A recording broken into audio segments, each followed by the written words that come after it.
Published 1546 EDT, the 10th of October 2017. Updated 1727 EDT, the 10th of October 2017. Joe Calzaghe knew what he was getting into. Chris Eubank, the gnarled gladiator with an iron chin, had been to hell and back with Michael Watson and Nigel Benn. Calzaghe had less than a fortnight to prepare for his first world title fight after Steve Collins' sudden retirement. At 31, Eubank was past his prime, but gave Calzaghe a warning ahead of their thrilling fight which took place 20 years ago on Wednesday in Sheffield. Joe Calzaghe beat Chris Eubank to win the vacant WBO World Super Middleweight title in 199,720 years on. The two fighters recalled their epic battle in Sheffield to Sportsmail's Peter Carline. Calzaghe won every one of his 46 career contests but still claims no fight was as hard as that. When we had our press conference, he turns up on his Harley. I'm thinking, wow.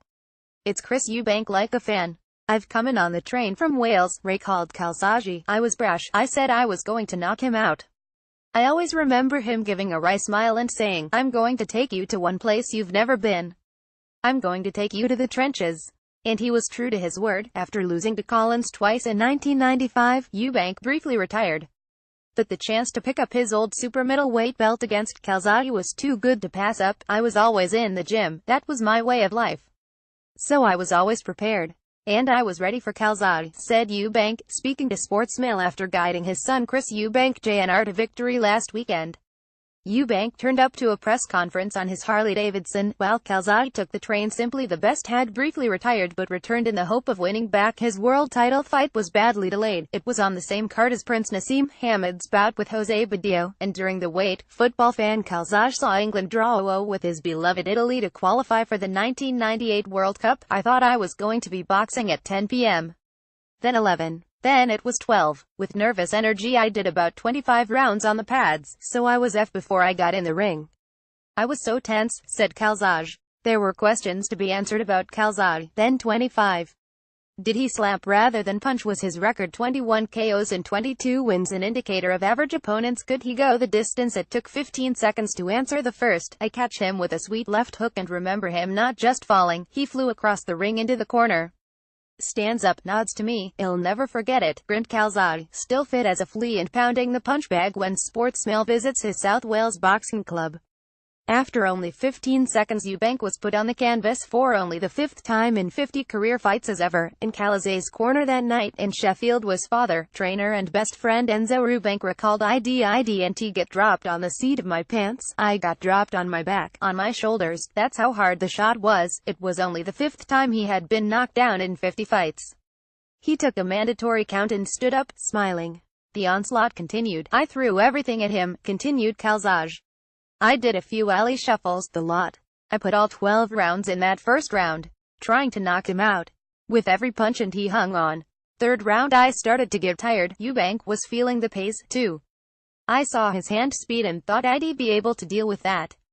Well, 4 punches to my 1, you can't deal with it. I was prepared but I couldn't deal with his punch ratio, he explained. This guy's for real. I've got him on top of me and I'm not going to see any light, but I may see light in the 11th or 12th round. That's where I know I can go. And I didn't know whether he could go in the trenches. After being floored in the first round, the 31-year-old vowed to take Calzaghe to the trenches. I was prepared but I couldn't deal with his punch ratio. The former world champion recalled Calzaghe had never been beyond the 8th, but as he headed into uncharted territory, he was guided by a master in his corner in the shape of father, trainer and best friend Enzo. 3 days later I couldn't get out of bed, but it was worth it to beat him. By the 6th round I was exhausted. I realized I wasn't going to knock him out. He wasn't going anywhere, said Calzaghe. It's a dark, lonely place. That night was one of the loneliest times. That is a great motivator. Come on, what are you doing? He gives me a couple of slaps, but I'm thinking hell, it's only halfway. I knew I was winning, but because it was Eubank I knew it was going 12 rounds. He's very clever. He's got a low center of gravity and crouches down. It's difficult to catch him. In the first round he popped his head up and that's why he caught that sweet left hook. But he didn't really put his head in the air after that. Eubank, who now guides his son Chris Jr., withstood the early onslaught of his younger foe. It's a dark, lonely place. That night was one of the loneliest times, the Welshman admitted. It's difficult when you're taller, so I would throw combinations to catch him. When he throws a right hand he's got a long reach and he falls in with it. So if he misses, he's in a clinch and he uses his strength to wear you out because he is strong on the inside. He knew he couldn't outbox me the full distance, so he needed to come inside and rough me up a bit and try to catch me with big shots. I kept hanging in there. Calzaghe was indebted to the hours spent in Newbridge Boxing Club and on the nearby hills. I think it was the 9th round I got my second win and Dad was saying, "Come on, we're nearly there." I started thinking about those sprints up the hills. All the rounds I'd done in the gym. Calzaghe knocked Eubank down again in the 10th and despite being comfortably ahead, was still toe-a-toe in the last. Calzaghe was awarded a unanimous decision. "He was a genuinely great fighter," said Eubank 2 or 3 days after. "I couldn't even get out of bed. But it was worth it." The Welshman sighed. "You remember in the 12th doing something stupid?" he added. "I was still attacking, looking to knock the guy out instead of just cruising. I'm still going for him and he catches me with a couple of good right hands." I was relieved to hear the final bell.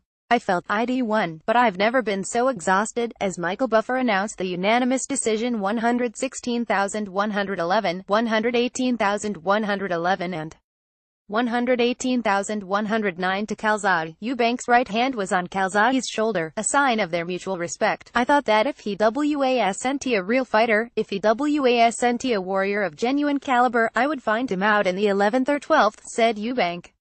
And he held on. He won a unanimous decision. And very well deserved. He was a genuinely great fighter. He had the speed and had a good boxing brain," Calzaghe added 2 or 3 days after. "I couldn't even get out of bed. But it was worth it to become a world champion and to beat Chris Eubank, one of the top fighters ever from this country. It was the best experience I could have towards my reign as a world champion," said Calzaghe, whose proud 460 record includes the scalps of Jeff Lacey, Mikkel Kessler, Bernard Hopkins and Roy Jones Jr. No fight was as hard as that.